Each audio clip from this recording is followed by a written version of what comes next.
Coming up on today's episode of Airborne Unlimited, BRS Aerospace helps ready Airbus Perlan II space glider for 2018 flights. Bell 505 to assist in recovery of missing U.S. military personnel in Southeast Asia. And former Alaska Airlines pilot pleads guilty to flying under the influence.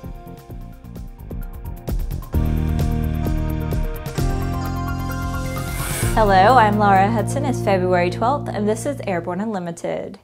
BRS Aerospace recently completed the installation of its custom ballistic whole aircraft parachute in the historic Perlan II experimental space glider as part of preparations for the 2018 season of Airbus Perlan Mission II. Last September, the Perlan II sailplane accomplished a record-setting powerless flight to 52,000 feet over the Andes. Later this year, the Airbus Perlan Mission II all-volunteer team will be attempting to soar the aircraft to over 90,000 feet to set a new world record for winged aircraft in sustained flight. As an official sponsor for the Perlan project, BRS Aerospace's bespoke solution for Perlan II has been on board the aircraft since 2016 and provides protection for the whole aircraft in the remote case of in-flight emergency. The ballistic parachute system used on the Perlan sailplane is similar to that offered as a retrofit to Cessna 172-182 aircraft and as standard equipment on other aircraft. BRS has delivered more than 35,000 whole aircraft parachute systems to a number of aviation segments.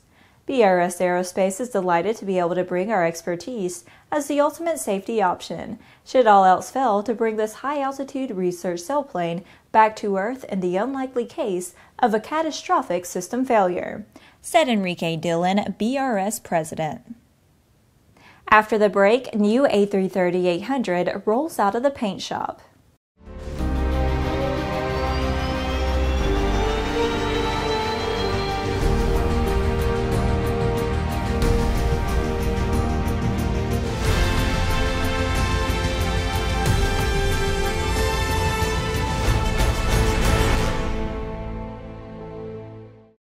Concorde's recombinant gas RG series sealed battery technology produces a high-performance battery with the advantages of being pre-tested and fully charged at the factory. Find out more about Concorde's entire line of batteries at www.concordebattery.com. Concorde, the heart of your aircraft. Sandia introduces the new SAI 340 Quattro TSO'd airspeed, attitude, altitude, and slip. With integral backup battery, safety never looked so good. See it now at www.sandia.aero. Welcome back. If you have a story suggestion for Airborne Unlimited, Aero-TV, Airborne Unmanned, the AMA Drone Report, our website or podcast, just email to news-by@aero-news.net. With so much news coming out of the aviation industry, we're summarizing some other interesting stories in a brief segment we call Around the Patch.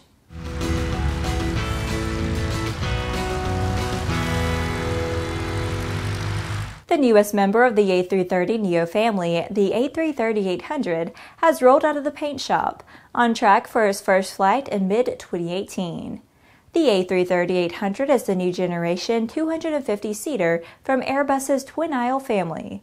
With its 242 metric ton maximum takeoff weight as a base variant, the A330-800 can operate routes of up to 7,500 nautical miles.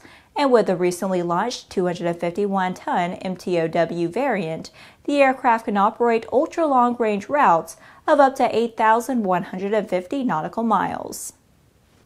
The FAA has issued a safety alert for operators following a boost pump failure aboard a Beechcraft King Air 90 series airplane.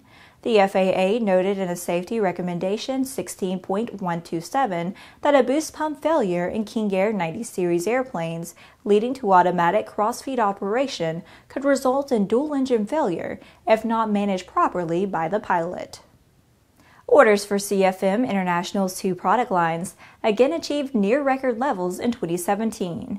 with a company booking orders for a total of 3,344 engines, including 474 CFM56 engines and 2,870 LEAP engines. Thailand's airline Bangkok Airways and ATR have signed a contract for the purchase of 4 additional ATR 72-600s. The deal is valued at over $100 million and will enable the airline to continue the modernization and harmonization process of its regional fleet around the ATR 72-600s. Bangkok Airways currently operates a fleet of 15 ATR aircraft, 9 ATR 72-600s, and 6 ATR 72-500s that are being progressively replaced with the introduction of the new ATR 600s. Well, that's it for today's trip around the patch. Now let's move on to the rest of the news. Bell Helicopter has announced the delivery of 2 Bell 505 Jet Ranger X helicopters to Asian Aviation Resources Pte Ltd in Cambodia. One of the helicopters, which will be operated by Helicopters Cambodia, will be used to facilitate the United States Department of Defense's Defense POW MIA Accounting Agency in the efforts to find missing U.S. military personnel in Southeast Asia.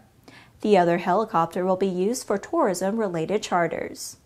We are proud to play a role in the U.S. DPAA's noble mission to reunite missing United States military personnel with their families, and to give an account to the nation.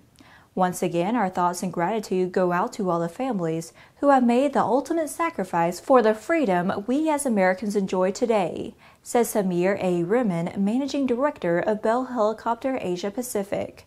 We look forward to working with the DPAA and Helicopters Cambodia to ensure the success of both the DPAA and Helicopter Cambodia's mission throughout Southeast Asia and beyond. After these messages, former Alaska Airlines pilot pleads guilty to flying under the influence. There's a difference between charting a steady course and pushing for the ceiling. And for nearly a century, Hartzell Propeller has been defining that difference. It's in our passion for engineering and research and our dedication to testing the limits of performance. We are built on honor. We are Hartzell Propeller. Based on the popular Sling 2 LSA, the Sling 4 was designed to be the most practical and desirable lightweight 4-place experimental aircraft on the market. Find out more about this 115 horsepower turbocharged airplane at airplanefactory.com. Welcome back. A retired pilot who flew for Alaska Airlines has pleaded guilty to a charge of operating an airliner while under the influence of alcohol. David Hans Arnston has admitted to flying from San Diego, California to Portland, Oregon on June 20, 2014, and then returning to San Diego. On landing at John Wayne Airport in California, he was selected for a random drug and alcohol test by the airline. He submitted 2 breathalyzer tests and both came back well above the federal limit of 0.04 for pilots. The test showed blood alcohol levels of 0.134 and 0.142, according to the report. This pilot worked for the airline for more than 20 years, and we now know that he was an alcoholic who flew commercial flights while under the influence of alcohol, said United States Attorney Nicola T. Hanna. When he was finally caught, the evidence indicates that he had flown with an alcohol level more than 3 times the legal limit. According to the plea agreement filed by the United States District Court, both parties have agreed to a sentence of 1 year and 1 day in federal prison, followed by 3 years of supervised release. Well, that's our program for today. Remember that Airborne Unlimited is currently on our winter schedule and is streamed Monday, Wednesday, and Friday, alternating with Airborne Unmanned on Tuesday and the AMA Drone Report each Thursday. Additional breaking news bulletins may be posted for important stories that fall outside of our normal deadlines. If you're watching us on YouTube, please subscribe and do check us out on Facebook and Twitter.